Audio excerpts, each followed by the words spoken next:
Part of NBC Football Night in America, Rodney Harrison, two-time Super Bowl champ with the Patriots, and maybe one day he'll get into the Pro Football Hall of Fame, or at least be a finalist, because I think there's only two players in NFL history who have had at least 30 sacks and 30 interceptions. One is Rodney Harrison. I think the other one is Ray Lewis. Does that sound right, Paulie? That sounds right. All right. Let's bring in Rodney Harrison, who joins us now.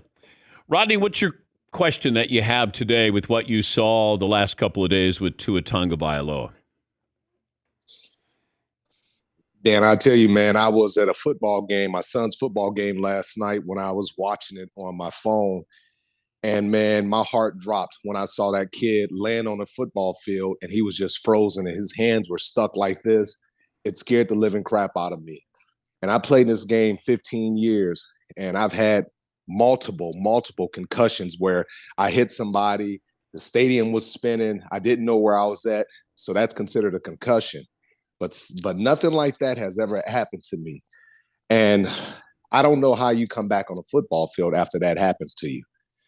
We're talking about this kid's life. We're talking about myself as well as so many other football players that I know, friends of mine that live here in Atlanta, that suffer from CTE, that suffer from depression, that suffer from light sensitivity, that suffer and it affects their relationship with their kids and their parents. This is something serious. There's no way in the world this kid should go back into football on a football field in the next week or so, Dan. This is dead serious. Well, I go back to Sunday, Rodney, and okay, they told me it was a back injury, but I mean, he certainly displayed symptoms of having a concussion. He was out on his feet. So what did you see as a former player? If you saw your teammate react like that, and how surprised would you be that he was going to be able to come back into a game? I would have been shocked. And you talk about me, a guy that was very physical, flying around. And when I saw him, I just thought it was a concussion. I said, man, get down, because it's a concussion. But then they said it was a back problem. But the way he stumbled, to me, it was more mental. It was more neurological. So I don't know what they're doing, if they're doing anything funny with this kid's life. But at the end of the day, eventually one day he's going to walk away from football and he's going to have a life. He's going to have wife and kids, and he's going to have to sustain a normal life. And when you get hit upside the head like that, and when you fall down and when you're basically paralyzed for 30 seconds or whatever it was, it's going to affect your quality of life later on. How often would you lie when you got hurt? Every single time. And you don't get to the level of what Tua got to and accomplish the things that he's accomplished in his career without lying, without basically saying, no, I'm good. It's my back. These players are smart. They know if they say anything that's wrong with their head, they know they're coming out the game. They know they're going to miss a series or two or possibly the entire game. So the first thing they do, oh, it's not my head, it's my back, it's my ankle, it's my shoulder. And, I would have been one of those guys too.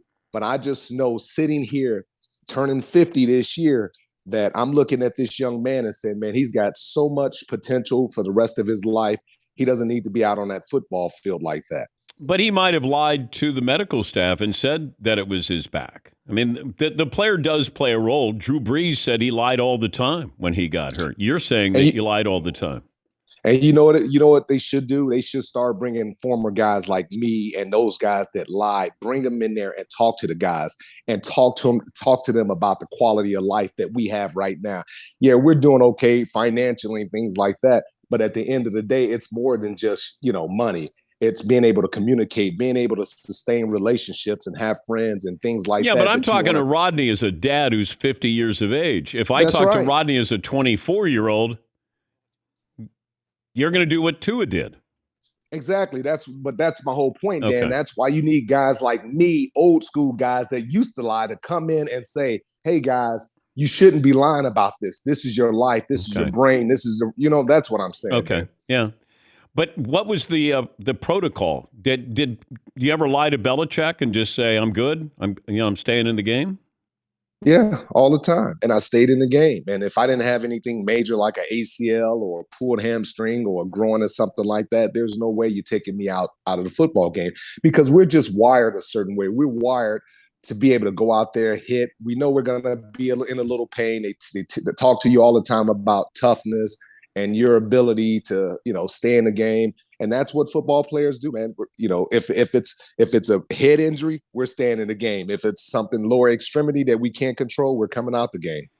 I tell this story all the time that, a player said that he got his bell rung. Hines Ward. I've said his name before. He, takes a hit against the Ravens. He knows he's concussed. He grabs his ankle. He's smart enough to know that I'm going to grab my ankle and try to stay in the game because I got hurt. My bell is rung. And then he said he went to the sidelines. They had to hide his helmet from him. Yeah, and I'll tell you this, Dan, when you wake up after all those years of playing over a decade in the National Football League, and now you're in your 40s and you're close to your 50s, you sit back and you reflect on those moments that, you didn't come out the game, that you lied, because it's affecting. You wake up and you're depressed, you wake up and you're sad, you wake up and you're going through all these different mental and emotional things. That's where it affects you later on in life. And that's my biggest concern with these guys. But are you speaking from experience? Absolutely, 100%. That's the only way I can speak. I can't speak upon But this. you go through depression. We all go through depression. Anytime you play football and you have CTE, yeah, we all go through a form of depression, but it's about how you take care of yourself. But yeah, we go through a breviary of emotions and things like that. That's why I say a lot of times when you have CTE, when you're dealing with guys that have been concussed, it's hard to maintain certain relationships. It's hard to establish new relationships. A lot of times you don't even want to go out the house. And that's my concern with Tua and the rest of these guys, their lifestyle when they're done playing football. Because think about it. If you're fortunate enough, you'll play 8 to 10 years. And when you turn 30, you're concussed, you can't focus, you can't do certain things. So that's my biggest concern with these guys, letting them know, man, it's okay to sit out a game or two if you have to make sure that your brain is taken care of and make sure that you have the quality of life that you deserve later on. He's Rodney Harrison, Football Night in America analyst, former Patriot. It'll be his former teammate Tom Brady battling Patrick Mahomes, the Buccaneers hosting the Chiefs on Sunday Night Football. Biggest question going into that football game is what for you? Pressure. Anytime you're going up against Tom, you got to get that pressure in the interior of that defense. I look at Kansas City and they have a bunch of pass rushers, Carlos Dunlap and Chris Jones and all those guys, Frank Clark. They got to get after Tom. If they can get after Tom, and Steve Spagnuolo, he's had success against Tom, their defensive coordinator, beat him in the Super Bowl, he's had success against Tom. If they can hit Tom and rattle Tom, especially going against that inexperienced offensive line, force them to communicate, show them a bunch of different looks, I think they can have success. Do you think we have addictions? There's a lot of different addictions we have. And I wonder, is Brady addicted to football or competition? Like, is it something that is more than just, I love doing this, I'm addicted to it? Well, I think a lot of guys are built like Tom Brady, but a lot of guys couldn't do the things that Tom did for such a long time because Tom just has an extraordinary amount of discipline, obviously. And it's just tough to get to that level. I mean, he's a quarterback. He's sustained for a long time. Most guys can't get to that point because, like I said, we're trying to get there, but we get old. But yeah, there's definitely an addiction there. There's definitely an obsession there with just being great. But also there's a certain level of enjoyment, like going through the week with your teammates and riding the plane with them and getting on the bus and having certain conversations. Those are the things that you really cherish and you embrace. And, Tom's fortunate enough to play over 20 years in this league. He continues to do that. And but yeah, definitely an obsession, Dan. You got to be obsessed to be to be on a level with Tom Brady. How would you have dealt with Tyreek Hill as a defensive back? Probably just jam him at the line of scrimmage, keep a safety on top of him. But I look at Kansas City and they did the right thing. I mean, everybody, why would you get rid of Tyreek Hill? No, why would you pay a wide receiver $30 million a year? It's the dumbest thing. I don't care who you are. I'm not paying you $30 million a year. So it was a smart move to let him walk and get these other guys. These other guys, they're not great, Dan, but they're serviceable. And that's why you pay Patrick Mahomes the type of money you pay him so he can make these other guys better. And I thought it was a smart move getting rid of Tyreek. Yeah, we look at these quarterbacks, and a lot of times these quarterbacks make their receivers better. Tom certainly did that in New England. I mean, he had Gronk, who is a Hall of Famer, but there were other guys who, were good receivers. Tom made them, elevated them, it felt like. Rodgers maybe does that a little bit. Now Mahomes is going to have to do that in Kansas City. But can they be a better offense without Tyreek Hill?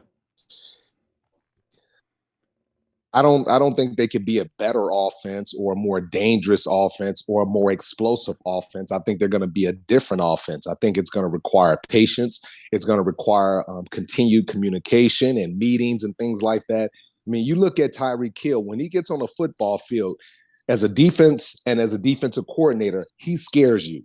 He scares you. I don't care if you have two guys on you, because how many times, Dan, have we seen Patrick Mahomes throw the ball 50 yards down the field? You got two defensive backs, and Tyreek Hill, the smallest guy on the field, comes up with it. And they don't have the ability like they did before for Tyreek to catch a 7-yard slant and take it 60 yards to the house. That puts the fear of God into people when you're out there on that football field. Now you don't have to deal with it. I mean, I don't think it'll become a more dangerous offense. I just think that it's going to be a different offense. But would you rather go against a wide receiver who was an unbelievable route runner, somebody who was big, physical, or somebody who could just fly? Give me the receiver that gives you the most trouble. To me, it's the guy that's an excellent route runner that can put pressure on you, because you don't know if he's going deep. You don't know if it's going to be a comeback, an out route, a corner route. You don't know what he's running because he's such an excellent route runner. I played against guys like James Jett and really fast guys for the Raiders that, we basically said, hey, we're going to give this guy any curl route, any short or any immediate route. We can't allow him to beat us deep. And as far as Tyreek Hill, a guy like that, you just got to get your hands on him. You have to have someone spy him and just keep somebody on top. And every time that little joker catches the ball, you got to punish him. You got to hit him, Dan. You got to punish him. And you got to take that smile off his face. Okay, but Calvin Johnson, how much trouble with Calvin Johnson? Calvin Johnson was a monster, man. He was big, he was long, and those 50-50 balls, we talk about that. And I feel bad for him, man, because he played for such a crummy team for such a long time. And we don't realize how good he truly is. Yeah, he's in the Hall of Fame, but people don't understand how great of a football player this dude was. He was big, super athletic, and he was a bully, but he was a humble bully. But yeah, Calvin Johnson, all props to him. Where does Rodney rank on the all-time playoff interception list? Career playoff interceptions, Rodney Harrison is tied for third all-time with 7. The only people ahead of him are guys like Ed Reed, Ronnie Lott, Willie Brown, Hall of Fame. Okay. Lester Hayes. Yeah, you're good company there, Rod. Hey, man, Dan, let me tell you something, brother. It happens when it happens, right? Okay. It's never late. Have you heard feedback on why you haven't been a finalist for the Hall of Fame? Dan, I don't go searching for that stuff. No, I didn't know if like Peter King would say. Listen to me. Peter King doesn't even have my back, and that was supposed to be my homeboy. Wait, he doesn't believe you're a Hall of Famer? I mean, he's never said anything to me, and I've worked with him a long time. But it's all good. I mean, I'm not worried about that. I got love for Peter King. No, I mean, Dan, it's one of those things. I don't go searching for it. If it happens, it's gonna happen when it's supposed to happen. If it's gonna happen, if not, hey man, I got my 2 Super Bowl rings. I'm able to take care of my family, and life is pretty good. But you got Belichick, who talks about how great you were. Like your name was first when he brought up great players who played for him. So Dan, if you and the guys are sitting in a room, and I've done all the things I can possibly do, on a football field. What else can I do? I'm not gonna go around begging and parading or anything like that, man. I just if it happens, fine. If it doesn't, I'm okay with it. I know what I represented. I know the people that I've impacted. And that's the most important thing for me. Well, I think Hines Ward came out and he got feedback as to why he's not in the Hall of Fame. That Hines Ward always felt like he was a Hall of Famer. You played against. I felt like Hines Ward is definitely a Hall of Famer. You talk about one of the toughest, one of the most dependable guys that put fear in you is Hines Ward. I mean, one of the most physical, if not the most physical all time. Like, who's tougher than Hines Ward? And, I'm not in that room, so I don't know. I go down to the Hall of Fame game, and I got 50 Hall of Famers, coming up to me. Oh man, you're gonna be in a Hall of Fame. Hey man, I've been talking about you in a Hall of Fame, and I'm looking at them like, hey man, I'm just here enjoying myself. Everyone looks at me like I'm so desperate to get in a Hall of Fame, and it's just not the case. Who was dirtier, you or Hines Ward? Hines was my offense. He was my offensive twin. Maybe go in together and then hit each other on stage. That'd be great. Hey, Dan, but I'm going to tell you this. The cool part about Hines and our relationship, we would play against each other, and I will jog on the field, and I'm like, Hines, what kind of day is going to be, man? What we good? Because if you give me a cheap shot, I'm coming for you, bro. I don't care if it costs me $100,000, $200,000. I'm coming for you. Wait, how much did the Jerry Rice hit cost you? $100,000? It cost me a game check back then, which was in the 90s. It was about $122,000. And it was worth it. Absolutely. You can't miss what you never had. I never had that money in my bank account, so screw it. I'm going to knock Jerry Rice's head off. And Jerry is my man, but he's got to pay the price too. Yeah, came across. He paid the price, you paid the price. Absolutely. Hey, great to talk to you again. My best to the guys on Football Night in America. Thank you, Dan. Fitz, good to see you, man. It's Rodney Harrison, NBC Football Night in America, and they got the Buccaneers and the Chiefs. That'll be Sunday night. They start at 7 Eastern. Take a break. We'll get the phone calls coming up, and I think we're going to hear from Matt Leinart coming up next hour. Fritzy's working on that. We're back after this.